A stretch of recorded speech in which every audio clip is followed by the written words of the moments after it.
коронавирусот присутен секаде полека, но сигурно почна да се враќа животот во нормала или како што нарекуваат новата нормала. Слушнавме ставови на докторите во изминатите брифинзи, се јавивме во неколку болници да видиме како функционираат и покрај коронавирусот, а сега ќе поразговараме и за тоа како функционираат стоматолошките ординации во ова време, бидејќи и тоа се здравствени проблеми кои луѓето можат да ги одложат на некое време, но не за долго.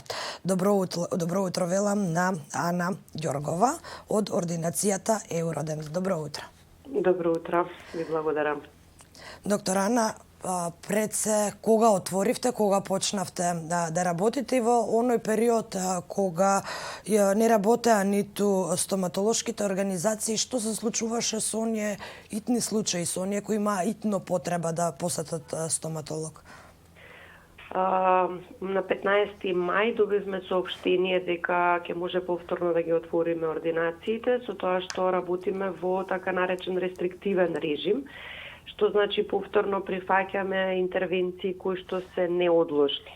На почетокот на епидемијата, нормално како и сегде беше мала збунка, па комората со заедничка одлука со Министерство за здравство не затвори комплетно и пациентите во тој период беа препраќани по пунктови кои што најчесто беа тоа здравствените домови, а потоа поради потребата се прошири на повеќе ординации кои што работат со фондот.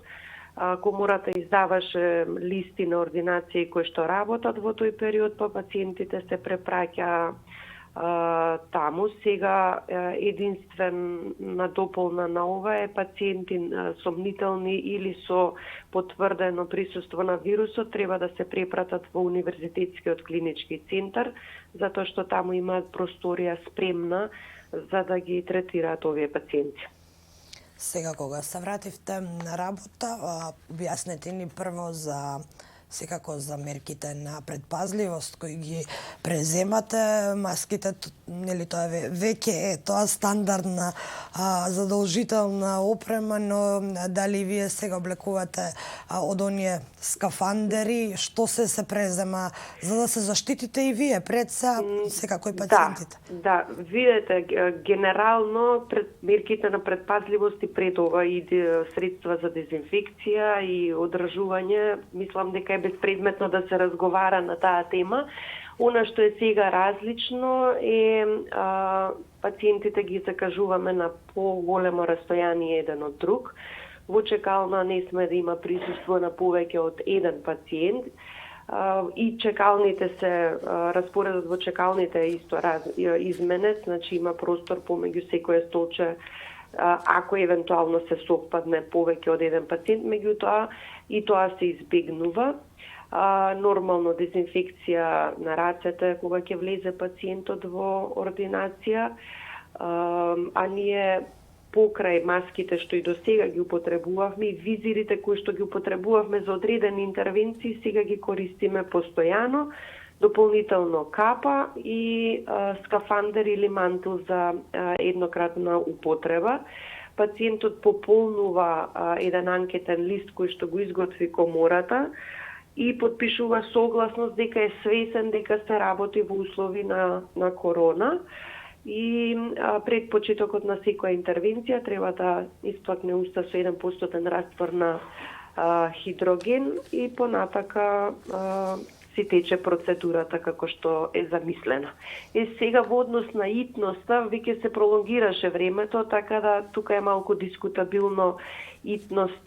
Едно е човек да почека 10 дена за некоја интервенција, меѓутоа времето трае, така да тука ќе мора да има некакви измени во протоколите за работа, затоа што некому се скршил зап, да, тоа не боли, меѓутоа после 3 месеци веќе мора тоа да се санира и покрај тоа што пациентот нема болка, нема акутно крварење и така натака, така да тука ќе мора да направат некакви измени во обимот на интервенциите кои што ќе смееме да ги извршуваме. Токму тоа сакам да ве прашам каква е вашата препорака, еве за тоа дека кога е итно можеби мораме, но како што споменавте има и некои работи кои можеби ги оставаме, но не можат вечно да чекаат.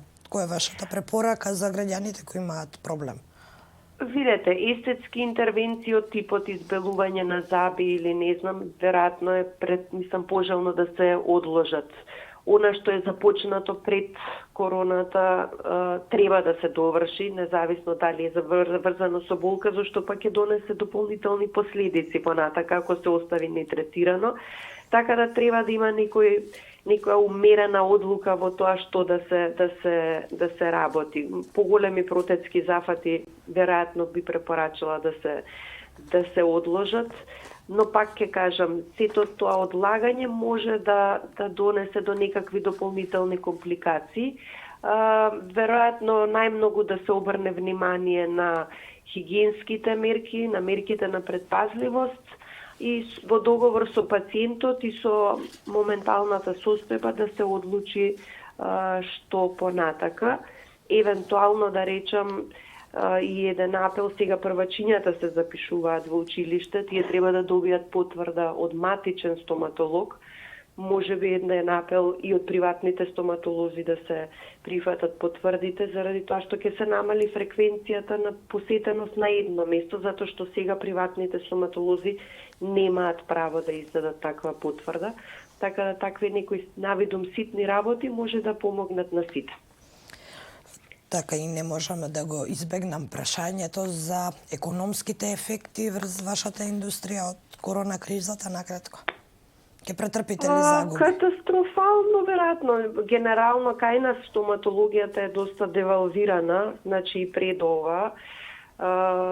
Политиките, па и генерално на Министерство за здравство, ние сме малку подзаборавени дека воопшто постоиме, така да после ова се наметнува неизбежно зголемување на цените на услугите заради сета таа дополнителна опрема што сега се и повторно ќе речам опрема, значи мантил за еднократна употреба, капи, визири, тоа е дополнително, средства за дезинфекција не би ги бројувала, пошто и претходно ги користевме, но ќе се наметне зголемување на цената на услугите и така да веројатно периодот што следи ќе биде доста потежок од тоа со кое се справувавме досега.